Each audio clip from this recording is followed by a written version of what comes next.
अपने YouTube channel राजयोग राजस्थान में आप सभी का स्वागत है।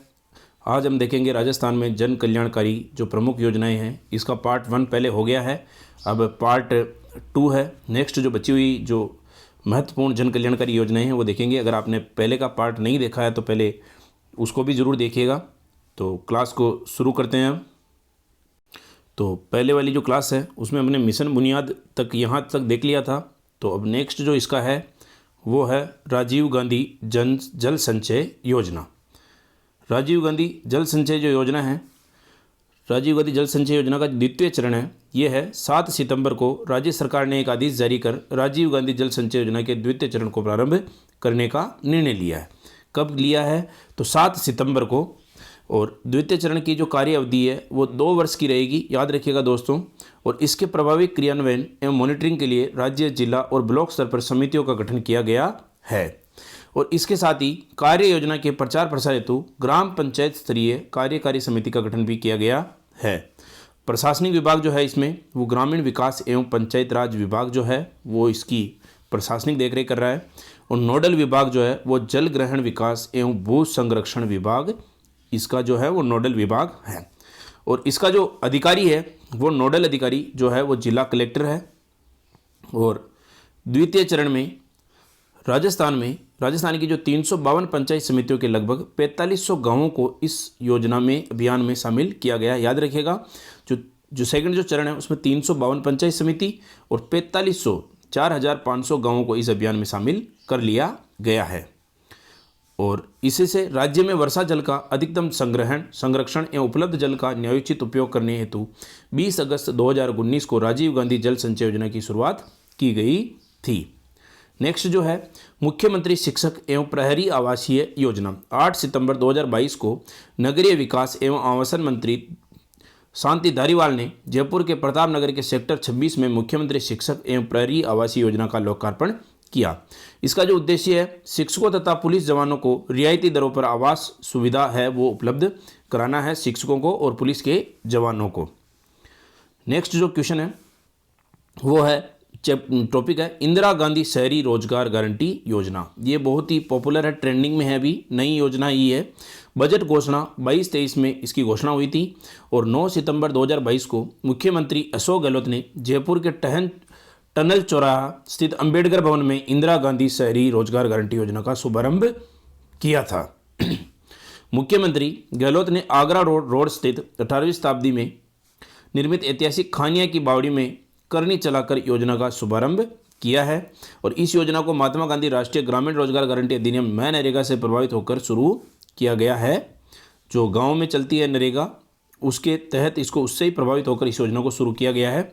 और इसका जो उद्देश्य है शहरी क्षेत्र में निवास कर रहे परिवार को 1 वर्ष में 100 दिवस का गारंटी शुदा रोजगार उपलब्ध करवाना। और जॉब कार्डधारी परिवार के 18 से 60 वर्ष की आयु के लोग इसके लिए पात्र होंगे। और इस योजना के अंतर्गत आने वाली सामग्री की लागत तथा सामान्य प्रकृति के श्रम कार्य का भुगतान 25:75 के अनुपात में होगा। 25% है वो राज्य सरकार और 75% जो है वो केंद्र सरकार देगी। राज्य सरकार का स्थानीय निकाय विभाग योजना के कार्यान्वयन के लिए जिम्मेदार होगा। और योजना में जो अनुमत कार्य है वो इस योजना में पर्यावरण संरक्षण, जल संरक्षण संबंधी, स्वच्छता और सैनिटेशन संबंधी, संपत्ति विरूपण रोकने के संबंधित, कॉमनजेस सेवा संबंधित, हेरिटेज संरक्षण संबंधित सभी कार्य किए जाएंगे। और जो इसके और जो महत्वपूर्ण जानकारियां हैं वो है इसमें जो है प्रति वर्ष 800 करोड़ रुपए का बजट का प्रावधान किया गया है। कितना? 800 करोड़ रुपए का बजट का प्रावधान किया गया है। इसमें जो मजदूरों की जो रेट है वो अकुशल श्रमिक की मजदूरी है 259 रुपये प्रतिदिन। और मेट की जो मजदूरी है वो 271 रुपये प्रतिदिन। और कुशल श्रमिक की जो मजदूरी है वो 283 रुपये प्रतिदिन दी जाएगी। और ई मित्र से भी जन आधार कार्ड के जरिए निःशुल्क पंजीकरण की सुविधा इसमें उपलब्ध है इस रोजगार को प्राप्त करने के लिए।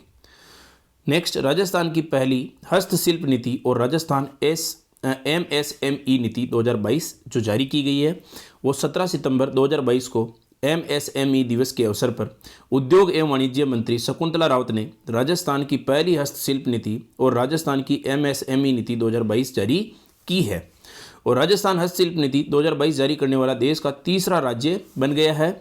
जो राजस्थान हस्तशिल्प नीति 2022 को जारी करने वाला देश का तीसरा राज्य राजस्थान बन गया है। राजस्थान एमएसएमई नीति 2022 जो है वो राजस्थान एमएसएमई नीति 2022 में 10,000 करोड़ के संचयी निवेश, 1 लाख व्यक्तियों के लिए रोजगार सर्जन के साथ 20,000 नई एमएसएमई इकाइयाँ स्थापित करने की परिकल्पना की गई है। नीति में शून्य दोष शून्य प्रभाव जेडईडी प्रमाणन प्राप्त करने के लिए 9,000 एमएसएमई उद्यमों को सुविधा देने का प्रस्तावित है। नेक्स्ट जो है राजस्थान महिला निधि, 26 अगस्त 2022 महिला समानता दिवस के अवसर पर राजीव के माध्यम से राजस्थान महिला निधि की शुरुआत की गई है। मुख्यमंत्री अशोक गहलोत ने राज्य के स्वयं सहायता समूह से वित्तीय प्रबंधन के लिए राजस्थान महिला निधि की स्थापना हेतु 25 करोड़ रुपए के अतिरिक्त बजट का प्रावधान को मंजूरी दी है और गहलोत द्वारा बजट 2022-23 में महिला निधि की स्थापना के लिए आगामी 2 वर्षों में 50 करोड़ रुपए का अनुदान उपलब्ध कराने की घोषणा भी की गई है। पीएम श्री योजना इसकी जो शुरुआत है वो 5 सितंबर 2022 को की गई और पीएम श्री योजना के अर्थात prime minister school for rising India योजना के तहत राजस्थान में 716 स्कूलों को मॉडल स्कूल बनाया जाएगा और इनमें राष्ट्रीय शिक्षा नीति 2020 की पूरी भावना समाहित होगी। अवधि जो है इसकी 2022 से 2027 तक रहेगी और बजट प्रावधान जो है वो 5 वर्ष के लिए 27,360 करोड़ रुपए रहेगा। राजस्थान के लिए लगभग 1,500 करोड़ रुपए का बजट प्रावधान है। इसके लिए इस योजना के माध्यम से अपग्रेड किए गए स्कूलों में शिक्षा प्रदान करने का एक आधुनिक, परिवर्तनकारी और समग्र तरीका लाया जाएगा। इसमें नवीनतम तकनीक, स्मार्ट क्लास, खेल और आधुनिक अवसंरचना पर विशेष ध्यान दिया जाएगा। और पीएम श्री योजना के तहत प्रत्येक ब्लॉक से 2 विद्यालय चयनित किए जाएंगे। एक विद्यालय प्रारंभिक शिक्षा व एक विद्यालय माध्यमिक शिक्षा का होगा। चयन प्रक्रिया त्रिस्तरीय होगी। U-DICE+ डाटा के आधार पर विद्यालयों का चयन होगा और विद्यालयों द्वारा ऑनलाइन चैलेंज पोर्टल के माध्यम से आवेदन किया जाएगा और पोर्टल 1 अक्टूबर 2022 से प्रारंभ होगा। ये ध्यान रखना दोस्तों। नेक्स्ट जो टॉपिक है सौर कृषि आजीविका योजना। 30 सितंबर 2022 को मुख्यमंत्री अशोक गहलोत ने किसानों को अपनी अनुपयोगी अथवा बंजर भूमि पर सौर ऊर्जा संयंत्र स्थापित करने में सहायता करने के लिए सौर कृषि आजीविका योजना को मंजूरी दी है। इस योजना से किसानों को अपनी अनुपयोगी भूमि लाभकारी लीज दर पर सौर संयंत्र स्थापित करने के लिए देकर आजीविका उपार्जित करने में सुविधा होगी तथा उनका जीवन स्तर ऊपर उठेगा। योजना के अंतर्गत एक ऑनलाइन पोर्टल विकसित किया जाएगा जहां किसान भूमि मालिक अपनी जमीन को सौर ऊर्जा संयंत्र स्थापित करने के लिए लीज पर देने हेतु पंजीकृत करा सकते हैं। और सौर कृषि आजीविका योजना से विकासकर्ता भी संयंत्र स्थापित करने के लिए सुगमता से पीएम कुसुम योजना के तहत केंद्रीय अनुदान लागत का 30% प्राप्त कर सकेंगे। और प्रदेश सरकार द्वारा भूमि मालिक, किसान, विकासकर्ता तथा संबंधित डिस्कॉम या कंपनी के मध्य त्रिपक्षीय अनुबंध किया जाएगा ताकि भूमि मालिक किसान को जोखिम से सुरक्षा प्रदान किया जाना सुनिश्चित हो सके। विशेष योग्यजन आयुक्त आपके द्वार। 27 सितंबर 2022 से तहसील स्तर पर विशेष योग्यजन आयुक्त आपके द्वार मिशन तहसील 392 कार्यक्रम प्रारंभ किया गया और कार्यक्रम की शुरुआत जो है बीकानेर संभाग की नोखा तहसील से किया गया। यह कार्यक्रम प्रदेश के 7 संभागों की कुल 392 तहसीलों से किया जाएगा। याद रखिएगा 7 संभागों में 392 तहसीलों से यह किया जाएगा और इसका जो उद्देश्य है वह विशेष योग्यजनों की समस्याओं का समाधान करना और उन्हें राज्य सरकार द्वारा चलाई जा रही विभिन्न योजनाओं से लाभान्वित करना इसका मुख्य उद्देश्य है। राष्ट्रीय पशुधन बीमा योजना। राजस्थान सरकार ने 1 अक्टूबर 2022 को राष्ट्रीय पशुधन मिशन के तहत संचालित पशुधन बीमा योजना जयपुर जिले के ग्राम धानक्या से शुरू की है और यह योजना 2018 से बंद थी और इस योजना में पशुपालक गाय, भैंस, घोड़ा, गधा, खच्चर, ऊंट, भेड़, बकरी, सुअर, खरगोश का बीमा करवा सकता है और एक परिवार अधिकतम 5 पशुओं का बीमा करवा सकता है। याद रखिएगा।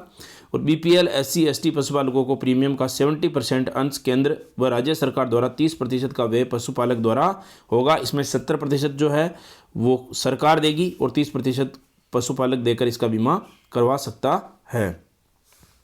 सामान्य वर्ग जनरल के पशुपालक के लिए 50% अंश केंद्र व राज्य सरकार द्वारा सामूहिक रूप से यह एवं शेष 50% पशुपालक द्वारा वहन किया जाएगा और बीमा करने की जिम्मेदारी वह ओरिएंटल इंश्योरेंस कंपनी और यूनाइटेड इंडिया इंश्योरेंस कंपनी को दी गई है और गाय की मृत्यु पर 40,000 रुपये और भैंस की मृत्यु पर 50,000 रुपये का अनुदान दिया जाएगा। कृषि में अध्ययनरत छात्राओं को प्रोत्साहन योजना। इस योजना के तहत अध्ययन के लिए कृषि को विषय के तौर पर चुनने वाली बालिकाओं को कृषि संकाय में 11वीं कक्षा से लेकर पीएचडी कर रही छात्राओं को 5,000 से 15,000 की राशि प्रतिवर्ष दी जा रही है।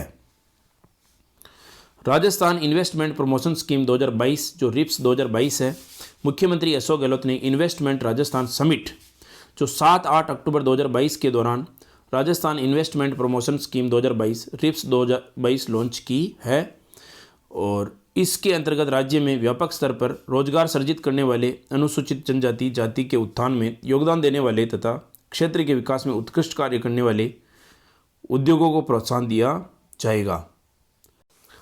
इसमें IGST पुनर्भरण का प्रावधान भी किया गया है।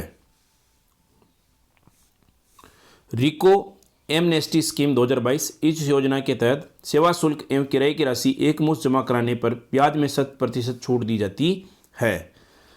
नेक्स्ट क्वेश्चन है मेजर ध्यानचंद स्टेडियम योजना। याद रखिएगा दोस्तों, बजट घोषणा है 2022-23 में की गई है। इस योजना के अंतर्गत राज्य में चरणबद्ध रूप से ब्लॉक स्तर पर स्टेडियम निर्माण का कार्य किया जा रहा है। हर तहसील स्तर पर मेजर ध्यानचंद स्टेडियम जो है वो बनाया जा रहा है। राजस्थान ग्रामीण परिवार आजीविका ऋण योजना लागू की गई है। वो मुख्यमंत्री ने 10 अक्टूबर 2022 को मंजूरी दी है और प्रावधान है कि सरकार द्वारा वर्ष 2022-23 में 1 लाख परिवारों को अकृषि कार्यों के लिए 2,000 करोड़ रुपए का ब्याज मुक्त ऋण दिया जाएगा और इसके लिए जो पात्र है वो राज्य के ग्रामीण क्षेत्र में विगत 5 वर्षों से निवास कर रहे परिवार इसके लिए पात्र हैं और लघु एवं सीमांत कृषक तथा भूमिहीन श्रमिक जो कि किराएदार, मौखिक, पट्टेदार, बटाईदार आदि के रूप में जो काश्त कर रहे हैं और परिवार भी पात्र होंगे। आजीविका के समय जो स्वयं सहायता समूह है, उत्पादक समूह एवं व्यावसायिक समूह के व्यक्तिगत सदस्यों को सामूहिक गतिविधियों के लिए ऋण उपलब्ध करवाया जाएगा और प्रति समूह अधिकतम 10 सदस्यों को व्यक्तिगत रूप से ऋण दिया जाएगा। यह ऋण वाणिज्यिक बैंकों, क्षेत्रीय ग्रामीण बैंकों, सहकारी बैंकों एवं स्मॉल फाइनेंस बैंकों के माध्यम से मिलेगा और ऋण की न्यूनतम सीमा जो है वो 25,000 रुपये एवं अधिकतम 2 लाख रुपये होगी और राज्य सरकार इस प्रकार के ऋणों के लिए 100 करोड़ रुपए का ब्याज में अनुदान देगी और ऋण के लिए आवेदक बैंक शाखा के कार्य क्षेत्र अथवा जिले का निवासी होना जरूरी है। याद रखिएगा, वो उसी जिले का होना जरूरी है और योजना अंतर्गत स्वीकृत ऋण राशि की अदायगी 1 वर्ष की अवधि में वापस करनी होगी। और इस योजना का जो उद्देश्य है वो है ग्रामीण क्षेत्र के कृषक परिवारों को कृषि कार्यों के साथ साथ अकृषि कार्यों के लिए भी ब्याज मुक्त ऋण प्रदान करना है और ग्रामीण क्षेत्र में कृषि एवं पशुपालन तथा अकृषि गतिविधियां, हस्तशिल्प, लघु उद्योग, कताई बुनाई, रंगाई, छपाई आदि पर आजीविका के लिए निर्भर बनाने का लाभ भी इन परिवारों को देना है। राज्य सरकार ने प्रदेशवासियों को मिलावट से बचाकर गुणवत्तापूर्ण खाद्य पदार्थ उपलब्ध कराने के उद्देश्य से शुद्ध के लिए युद्ध अभियान मुखबिर योजना 2022 भी लागू की है और इस योजना के तहत मिलावटी खाद्य पदार्थ बनाने या विक्रय करने के संबंध में सूचना देने वाले व्यक्ति को 51,000 रुपये की प्रोत्साहन राशि दी जाएगी और मुखबिर की पहचान पूरी तरह से गोपनीय रखी जाएगी।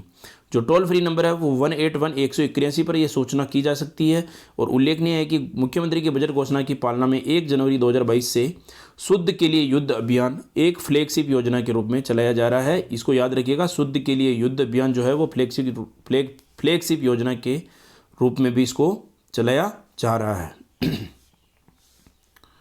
नेक्स्ट जो है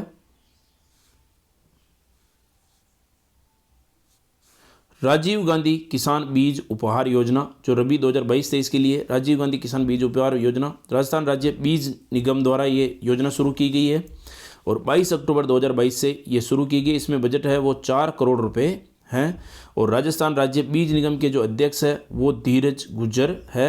बीज निगम के जो अध्यक्ष है वो धीरज गुज्जर है। याद रखिएगा दोस्तों, यह योजना राज्य के सभी जिलों में क्रियान्वित की जाएगी। इस योजना के तहत बीज निगम से बीज खरीदने वाले किसानों को प्रत्येक जिले में 51 उपहार लॉटरी के माध्यम से उपहार स्वरूप प्रदान किए जाएंगे।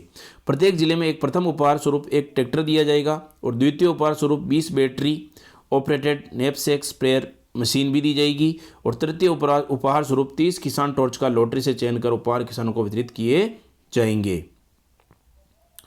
नेक्स्ट जो है ERCP के अंतर्गत इसरदा पेयजल परियोजना का निर्माण दौसा व सवाई माधोपुर जिलों में पेयजल आपूर्ति के लिए किया जा रहा है। डॉक्टर भीमराव अंबेडकर राजस्थान दलित आदिवासी उद्यम प्रोत्साहन योजना 2022 इसकी जो बजट घोषणा है वो 22-23 में हुई है और शुरुआत जो है 27 अक्टूबर 2022 को उद्योग आयुक्त महेंद्र पारक द्वारा इसकी शुरुआत की गई है। और इसका जो उद्देश्य है राज्य के औद्योगिक विकास में अनुसूचित जाति एससी और अनुसूचित जनजाति एसटी वर्गों की प्रभावी भागीदारी सुनिश्चित करना इसका प्रमुख उद्देश्य है। और योजना के अंतर्गत Dalit Indian chamber of commerce and industry, confederation of Indian industry आदि के सहयोग से दलित एवं आदिवासी युवाओं को प्रशिक्षण दिया जाएगा। इसके लिए जो है वो कन्वेंशन सेंटर की स्थापना होगी और यह योजना उद्योग एवं वाणिज्य विभाग ने शुरू की है। इस योजना के तहत 25 लाख रुपए तक के ऋण पर 9% ब्याज अनुदान तथा 5 करोड़ रुपए तक के ऋण पर 7% ब्याज अनुदान के साथ ही 25 लाख रुपए तक की सीमा में प्रोजेक्ट लागत का 25% तक मार्जिन मनी का भी प्रावधान किया गया है, जिससे अनुसूचित जाति, अनुसूचित जनजाति निवेशक नए उद्योग लगाने, सेवा क्षेत्र में तथा व्यापार के लिए भी प्रेरित होंगे। योजना के तहत लक्षित वर्गों की प्रथम पीढ़ी के उद्यमियों सहित पात्र व्यक्तियों के उद्यम की स्थापना या विस्तार के लिए विभिन्न प्रकार की वित्तीय सहायता, अनुदान एवं अन्य सुविधाएं संबंधी प्रावधान किए गए हैं, जिससे उक्त वर्गों का आर्थिक सशक्तिकरण हो सकेगा। नेक्स्ट, रिक्को औद्योगिक क्षेत्रों में दलित एवं आदिवासी वर्ग के उद्यमियों को आवंटित होने वाले भूखंडों की निर्धारित सीमा 2000 वर्ग मीटर से बढ़ाकर 4000 वर्ग मीटर की जाएगी और साथ ही उद्यमियों को वर्तमान में भूखंड आवंटन के देय आरक्षण की सीमा को भी 5% से बढ़ाकर 6% किया जाएगा। और भूमि आवंटन की देय राशि की किस्तों पर ब्याज में पूर्ण छूट तथा भूमि रूपांतरण शुल्क में 100% रियायत का भी प्रावधान होगा। और योजना के तहत दलित एवं आदिवासी वर्ग के उद्यमियों द्वारा लगाई जाने वाली इकाइयों के राज्य वस्तु एवं सेवा कर का 7 वर्ष तक के लिए 100% पुनर्भरण किया जाएगा। साथ ही मुख्यमंत्री लघु उद्योग प्रोत्साहन योजना के तहत 1% अतिरिक्त ब्याज अनुदान व 25% अधिकतम 25 लाख रुपए तक मार्जिन मनी अनुदान दिया जाएगा। और इस योजना से राज्य सरकार पर आगामी 5 वित्तीय वर्षों में कुल 525 करोड़ रुपए का भार आएगा। नवजीवन योजना 2009 में हथगढ़ शराब से जुड़े परिवारों के पुनर्वास के लिए नवजीवन योजना शुरू की गई थी। इस योजना में 30 जातियों को शामिल किया गया था 30 जातियों को शामिल किया गया था। उष्ट संरक्षण योजना 2022 मुख्यमंत्री अशोक गहलोत ने 14 नवंबर 2022 को उष्ट जो ऊंट संरक्षण योजना का अनुमोदन किया था। इसके लिए इन्होंने 2.60 करोड़ रुपए वित्तीय प्रावधान की स्वीकृति दी है। इस योजना के तहत पशु चिकित्सक द्वारा मादा ऊंट एवं बच्चे के टैग लगाकर पहचान पत्र देने के बाद ऊंट पालक को 5,000 रुपये, प्रत्येक पहचान पत्र के लिए पशु चिकित्सक को 50 रुपये का मानदेय तथा ऊंट के बच्चे के 1 वर्ष पूर्ण होने पर द्वितीय किस्त के रूप में 5,000 रुपये का प्रावधान किया गया है। मुख्यमंत्री द्वारा वर्ष 2022-23 के बजट में ऊंट संरक्षण एवं विकास नीति लागू करने के लिए 10 करोड़ रुपए का प्रावधान किया गया था 10 करोड़ रुपए का। नेक्स्ट जो है वो राजीव गांधी कृषक साथी सहायता योजना। सरकार द्वारा इस योजना के माध्यम से किसानी का काम करते समय दुर्घटनावश अंग भंग होने अथवा मृत्यु होने पर किसान को 2 लाख रुपए तक का आर्थिक सहयोग दिया जाता है। डॉक्टर अंबेडकर उत्सव धाम योजना। इस योजना के तहत प्रदेश के 568 गांवों में सामुदायिक भवनों का निर्माण किया जाएगा, जिनके रखरखाव की जिम्मेदारी ग्राम पंचायत की होगी। और गांवों के चयन में राजस्थान देश में दूसरे नंबर पर है। जो गांवों का जो चयन किया गया उसमें राजस्थान का नंबर दूसरा है। और यह योजना केवल प्रधानमंत्री आदर्श ग्राम योजनाओं में चयनित गाँवों पर ही लागू की जाएगी। और सबसे अधिक 103 गाँव श्री गंगानगर जिले में चयनित किए गए हैं। इसके बाद भरतपुर में 68, अलवर में 47, बाड़मेर में 33, जोधपुर और दौसा में 31 सहित प्रदेश के 32 जिलों के चयनित गांवों के सामुदायिक हॉल भवन बनेंगे। और प्रत्येक गांव में 25-25 लाख रुपए की लागत के सामुदायिक हॉल भवनों का निर्माण होगा। यह योजना सरकार के सामाजिक न्याय एवं अधिकारिता मंत्रालय के उपक्रम राष्ट्रीय अनुसूचित जाति वित्त एवं विकास निगम द्वारा संचालित की जा रही है। नेक्स्ट जो मेन योजना है, मुख्य है, ट्रेंडिंग योजना है, वो है मुख्यमंत्री बाल गोपाल योजना। 29 नवंबर 2022 को मुख्यमंत्री अशोक गहलोत ने मुख्यमंत्री बाल गोपाल योजना का शुभारंभ किया। इस योजना के तहत प्रदेश में मिड डे मील योजना से जुड़े राजकीय प्राथमिक, उच्च प्राथमिक विद्यालयों, मदरसों एवं विशेष प्रशिक्षण केंद्रों में कक्षा 1 से 8वीं तक के बच्चों को सप्ताह में 2 दिन दूध उपलब्ध करवाया जाएगा। और पाउडर से तैयार दूध सप्ताह में 2 दिन मंगलवार और शुक्रवार को उपलब्ध करवाया जाएगा। इन दिनों में अवकाश होने पर अगले शैक्षणिक दिवस को दूध उपलब्ध करवाया जाएगा। कक्षा 1 से 5 तक के बच्चों को 150 मिलीलीटर और कक्षा 6 से 8 तक के बच्चों को 200 मिलीलीटर दूध वितरित किया जाएगा। और अध्यापक, अभिभावक या स्कूल मैनेजमेंट कमेटी सदस्य स्वयं दूध चखकर उसकी गुणवत्ता सुनिश्चित करेंगे। और योजना पर राज्य सरकार द्वारा 44 करोड़ रुपए वहन किए जाएंगे। 44 करोड़ रुपए इसमें वहन किए जाएंगे। मुख्यमंत्री निःशुल्क यूनिफॉर्म वितरण योजना, और ये भी योजना है 29 नवंबर 2022 को मुख्यमंत्री अशोक गहलोत ने मुख्यमंत्री निःशुल्क यूनिफॉर्म वितरण योजना का शुभारंभ किया। और इस योजना के तहत राजकीय विद्यालयों में कक्षा 1 से 8 तक के विद्यार्थियों को ड्रेस के 2 सेट के लिए कपड़ा मिलेगा। और सिलाई के लिए प्रति विद्यार्थी 200 रुपये सीधे बैंक खाते में ट्रांसफर किए जाएंगे। और योजना पर 500.10 करोड़ रुपये खर्च होंगे। नेक्स्ट जो है मुख्यमंत्री लघु वाणिज्यिक वाहन स्वरोजगार योजना, 1 दिसंबर 2022 को उद्योग मंत्री शकुंतला रावत ने ये लॉन्च की थी। और इस योजना के अंतर्गत प्रदेश भर में 3300 व्यक्तियों को पहले आओ पहले पाओ के आधार पर लाभ दिया जाएगा। और योजना के तहत 15 लाख रुपए तक के लघु वाणिज्यिक वाहन स्मॉल कमर्शियल व्हीकल क्रय करने पर वाहन की ऑन रोड कीमत का अधिकतम 10% अथवा 60,000 दोनों में से जो भी कम का अनुदान राज्य सरकार से तथा समकक्ष अधिक अनुदान संबंधित वाहन निर्माता कंपनी द्वारा किया जाएगा। इसकी जो पात्रता है वो राजस्थान निवासी जिसकी उम्र 18 से 45 वर्ष के मध्य होनी चाहिए। और योजना के लिए 3 वाहन कंपनियां टाटा मोटर्स, अशोक लेलैंड और महिंद्रा एंड महिंद्रा कंपनी को पात्र बनाया गया है। और भोर योजना का संबंध जो है याद रखिएगा दोस्तों, भोर योजना का जो संबंध है वो भिखारियों के पुनर्वास से है। और भोर जो है वो भिक्षुक उन्मुखीकरण एवं पुनर्वास योजना से संबंधित है। भोर योजना का नाम आ जाए तो भिखारियों का जो पुनर्वास है इससे संबंधित है। राजस्थान ग्रामीण पर्यटन योजना 2022 लागू जो हुई है वो 5 दिसंबर 2022 को बजट घोषणा 2022-23 में हुई है। इस योजना के तहत ग्रामीण पर्यटन इकाइयों को देय लाभ जो है स्टाम्प ड्यूटी पर 100% की छूट दी जाएगी। और देय एवं जमा SGST का 10 वर्षों तक 100% पुनर्भरण किया जाएगा। ग्रामीण पर्यटन इकाइयों को रिप्स 2019 का पूर्ण लाभ प्रदान किए जाने के लिए इनके निवेश की न्यूनतम सीमा 1 करोड़ रुपए रखा जा सकेगा। और मुख्यमंत्री लघु उद्योग प्रोत्साहन योजना के तहत 25 लाख रुपए तक के ऋण पर 8% के स्थान पर 9% ब्याज अनुदान दिया जाएगा। राजस्थान ग्रामीण पर्यटन योजना की जो विशेषताएं हैं वो देख लेते हैं एक बार। ग्रामीण गेस्ट हाउस, ग्रामीण क्षेत्रों में गेस्ट हाउस पंजीकृत किए जाएंगे जिनमें 6 से 10 कमरे होंगे। और कृषि पर्यटन इकाई, कृषि भूमि पर अनुमोदित पर्यटन इकाई न्यूनतम 2000 वर्ग मीटर एवं अधिकतम 2 हेक्टेयर पर स्थापित होगी। इसके 90% हिस्से में कृषि और बागवानी कार्य, ऊंट फार्म, घोड़ा फार्म, पक्षी एवं पशुधन, हस्तशिल्प, बगीचे आदि गतिविधियों के द्वारा पर्यटकों को ग्रामीण परिवेश उपलब्ध करवाया जाएगा। और कैंपिंग साइट है वो कृषि भूमि पर न्यूनतम 1000 वर्ग मीटर एवं अधिकतम 1 हेक्टेयर पर कैंपिंग साइट स्थापित हो सकेगी। इसके 10% हिस्से पर टेंट में अस्थायी आवास की व्यवस्था होगी।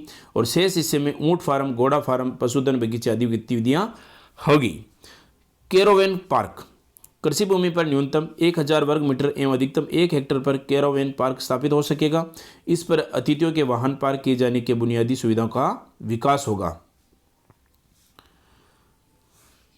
Home stay paying guest house योजना, इसके तहत आवास मालिक द्वारा स्वयं के आवास में पर्यटकों को 5 कमरों तक आवास सुविधा उपलब्ध करवाई जाएगी।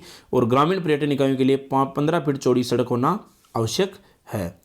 तो मैं आशा करता हूं दोस्तों ये क्लास आपको पसंद आई होगी। और अगर आपको ये क्लास पसंद आई तो हमारे चैनल पर नए हो तो सब्सक्राइब कीजिए, क्लास को लाइक कीजिए, कमेंट कीजिए और अपने दोस्तों के साथ शेयर कीजिए। इसी के साथ राजयोग राजस्थान में आप सभी का धन्यवाद।